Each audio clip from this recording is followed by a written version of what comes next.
10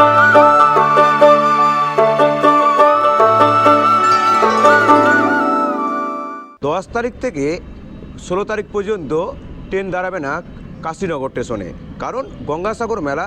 আর সেই গঙ্গাসাগর মেলাতে লক্ষ লক্ষ পুণ্যার্থীরা এই শিয়ালদা থেকে কাকদ্বীপ স্টেশনে থেকে গঙ্গাসাগরে যাতায়াত করে।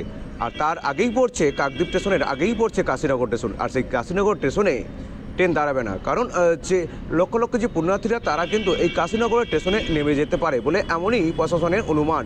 সেই কারণে প্রশাসনের পক্ষ থেকে একটি বিজ্ঞপ্তি দেওয়া হয়েছে, এই যে কাশীনগর স্টেশন, সেই স্টেশনে যে এই মেলা কদিন ট্রেন দাঁড়াবে না, কারণ এই রাস্তার নিরাপত্তার অভাব রয়েছে, যোগাযোগ সম্পূর্ণভাবে ঠিক নয়। তাই জন্য কিন্তু প্রশাসনের পক্ষ থেকে একটি বিজ্ঞপ্তি জারি করা হয়েছে, এই স্টেশনে ট্রেন দাঁড়াবে না। সমস্যা বলতে প্রচুর সমস্যায় আমরা পড়ি, কেননা এখান থেকে আমরা ট্রেনটা পাই না।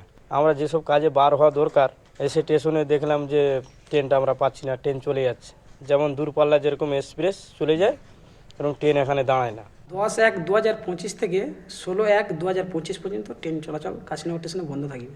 কারণটা আমরা জানি না, যেটা নোটিশে এসছে যে নিরাপত্তাজনিত কারণে ট্রেন চলাচল কাশীনগর স্টেশনে বন্ধ থাকবে। গঙ্গাসাগরের জন্য এই নোটিশটা? হ্যাঁ, গঙ্গাসাগরের জন্য এই নোটিশটা এসছে।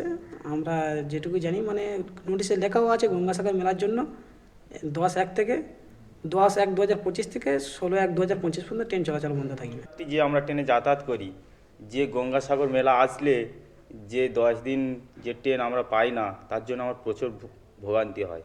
যে ভোগান্তির কারণে আমরা যাতায়াত করতে পারি না। এইখান থেকে আমরা এই স্টেশনে না দাঁড়িয়ে হয় কাকদ্বীপ স্টেশনে উঠতে হয়, নয় আমাদের নিশ্চিন্তপুর স্টেশনে গিয়ে উঠতে হয়। তবে প্রশাসনের পক্ষ থেকে এই বিষয়টা নিয়ে যে একটি নোটিশ দেওয়া বিজ্ঞপ্তি করা হয়েছে, সেই নোটিশে এখনও কিন্তু যারা জানানো হয়েছে যে তীর্থযাত্রীদেরকে কিন্তু কাকদ্বীপ স্টেশনে সরাসরি নিয়ে আসা হবে শিয়ালদা থেকে। আমার শহর কাকদ্বীপ থেকে মানস প্রধান রিপোর্ট, কলকাতা টিভি।